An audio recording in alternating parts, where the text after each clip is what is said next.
હનુમાનજીને કોઈક લાડવા નતા. હનુમાનજીને શું હતું? નિવેદમાં મલીદો હતો. શું હતું? હનુમાનજીને મલીદો હતો.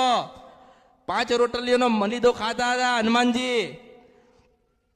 ઘી ગોળનું ચૂરમું ખાતા હતા. અત્યારે તો લાડવા આયા.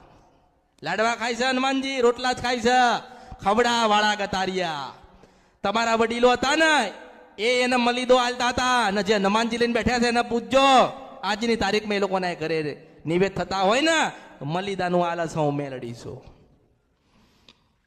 એટલે ગમે તે કંઈક થાય, ગમે તે કઈ ઉપરથી નીચે પડે લોકો, પણ આટલું કરવાનું ભૂલી ના જતા. હનુમાનજીના ભાવિકો માટે ખાસ સંદેશો ગણો તોય એ હનુમાનજી બોલાવડાવે છે, તોય હનુમાનજી કહેતા હોય તોય કે મારા અમુક ભાવિકો એવા છે જે મને લઈને બેઠ્યા છે, તો આટલું કહો. તો મેં કીધું ભગવાન બોલાવે ને બોલવાનું, નહીં બોલાવે તોય બોલીશું. ઓળખો.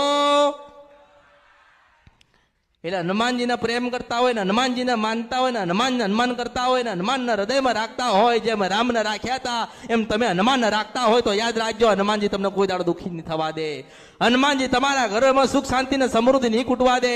અને જયારે જયારે વિઘ્ન આવવાનું છે ને તારા પાછો ગદાલીનું ભોરે ને, એવા હનુમાનજી તમારી પેઢીમાં બેઠ્યા છે. ઓળખો ને તો જ ઓળખાય.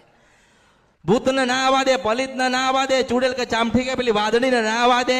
હનુમાનજી ઉભા હોય ત્યાં સુધી કોઈ ના આવે, કોઈ ના આવે, કોઈ ના આવે. પણ તમે હનુમાનજીની ના સેવા કરી હોય, હનુમાનજીને યાદ ના કર્યા હોય ને, હનુમાનજીને ના ભક્તિ કરી હોય ને, હનુમાનજીના કીધે જ ના રહ્યા હોય તો શું કરશે હનુમાનજી? હનુમાનજી બેહી રહેશે કે જાઓ, તમે મારા થતા નથી, તમે મારા કીધામ નથી, એટલે જાઓ, દુઃખ આવે સુખ ભોગવી લો.